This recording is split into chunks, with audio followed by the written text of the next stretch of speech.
My name is Steve, this is Frankenfield Tech, and in this video we're going to review the Corsair LS100 Smart Lighting Strip Starter Kit. It's the SLSSK, or the First I want to go over some reasons why I made this video. Now, I was in the market for an Ambilight system, but I was unable to really get too good reviews on how Ambilight worked. There just isn't a lot of information out there, and what there is like heavily technical. So I just decided it would probably be best if I just try it. So I went ahead and ordered it and just gave it a shot so you don't have to. What is an Ambilight? Well, here it is, and as you can see, it's a very cool effect where the RGB lights match the colors shown on the edge of the display. Now, please bear in mind that the brightness level of these is with the LEDs taken out of their diffusers. If they were still inside them, the brightness would be significantly reduced, like 50 to 75%. Now, the purpose of this ambilighting is not only to look awesome, but to help reduce eye strain in a dim room by keeping your eyes from constantly switching from like looking at the TV to the dark wall. And I can say that in my experience, it works on both counts. I think the effect is really cool, especially in movies and games. Fast-paced games, it can be a little flickery, but you can turn it down, the brightness, and it kind of blends in after a while and you barely notice it, so it's not that bad.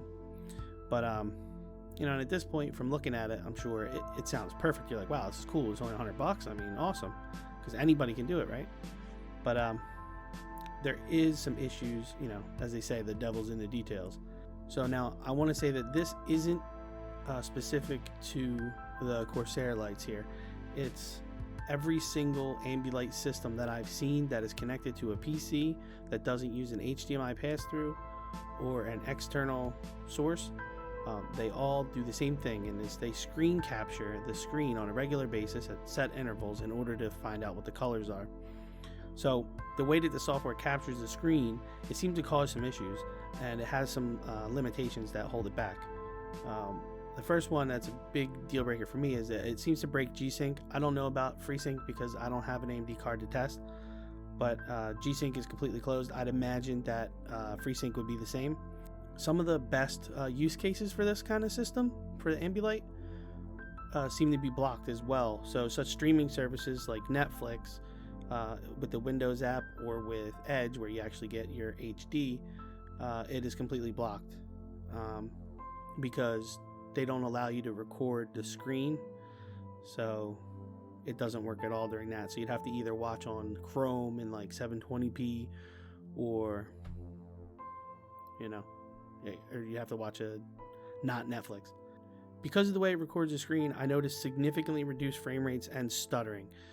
So I think the one I can remember off the top of my head, and I'm sorry I don't have footage, but I went into World of Warcraft. I was doing a test for the Samsung G7 flickering when I was doing this, and I'll hopefully do a video on that next. But basically, if you go to one of the zones where I would test the flickering, where you get really high frame rates, I'm talking 200 plus. Normally I would get 200 something, but if I turned on the Ambilight system, it would drop down into the 170s and into the 120s. It would just bounce around all over the place because it was constantly doing the screen capture, and I guess it was just taking up CPU cycles, and I don't know if it's using the same thread or what. And I mean, I wish I knew more about it. Maybe somebody can let me know in the comments. I mean, if you're going to be looking at the lights, or you're going to put them in your case, absolutely. I wouldn't recommend using the Ambilight system. I actually have another system, I'll show off another point, that uses an external camera, which I think is probably the way to go for this, until monitors actually build them in where it actually uses an HDMI pass-through, which is what, or not HDMI, but whatever the pass-through is. But I think the monitor should come with the RGB lights on the back already set to do this effect. So it just, you know, takes your input and does it, and hopefully minimal input lag delay, whether it splits it or whatever it does. But I feel like it's a really good selling point. I think there's a Philips TV that already does this, but some gaming monitors doing this would be absolutely awesome. Yeah, and I got some notes here, and if you just want my opinion on whether it's worth it, I would say with the Ambilight stuff, it is a super awesome tech, and it has a long way to go as far as implementation, just because it causes interference with the stuff you actually want to do. But I think a good future for it, depending on how well they can do pass-through with no latency. If you can see up there, there's a camera with this system that I have, which I'll review at another time, that works with this TV. and it basically just captures everything on the screen. You can probably see it here.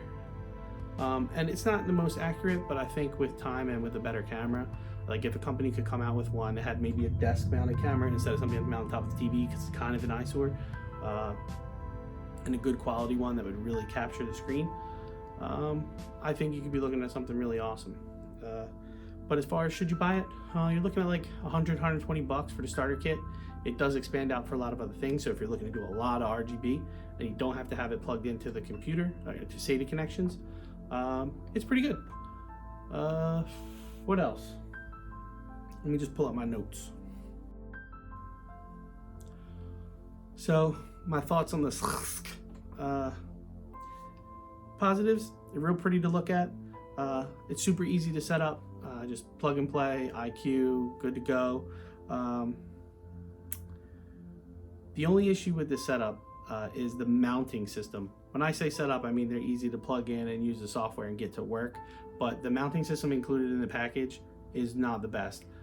It seems like it'll work for a spot where like will never be touched or never move because it's like magnetic, but the magnets just aren't strong enough to keep the whole thing in place. Like once one piece starts to go, like a lot of it'll go. So if you're moving your monitor around or changing a wire, like it's nuts. You're probably better off mounting it with like a little Velcro strip or something like that. The other real positive part, like I said, was the external power. You don't have to connect to a SATA. You don't have to go into your case or anything like that. You just go in power wire to the electricity and USB to the computer. So that's great.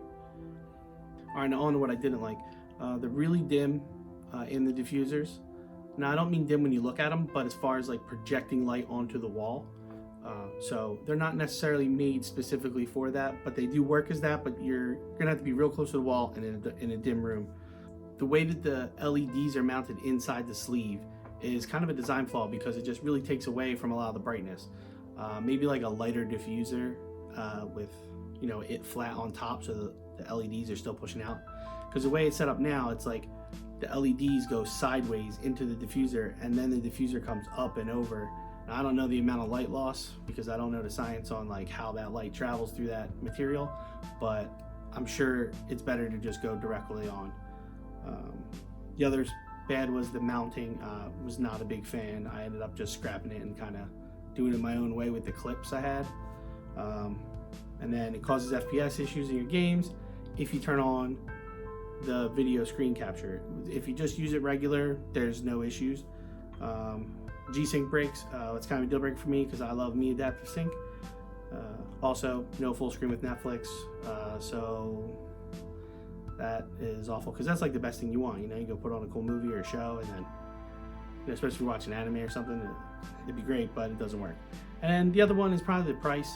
I feel like it's a little expensive. I mean, I got this one, it's gigantic for this TV, and I spent like under 80 bucks, whereas you're paying, but again, you're getting something else too. I mean, with the Corsair one, you're getting the external power thing and the hookup directly to iCUE that you can fully control. So you're kind of buying into an ecosystem, and you pay that Corsair premium price for premium products, I guess.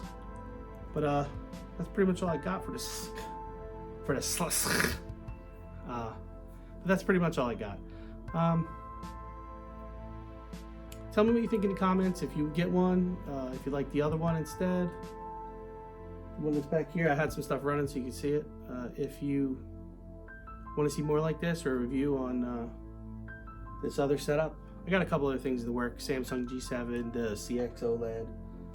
There's an older keyboard I might review. I got a couple of Razer mice. So if you liked it or you just want to tell me I'm fat in the comments, leave a comment and I'll read them and maybe cry, depending. Let me know if something I can do better.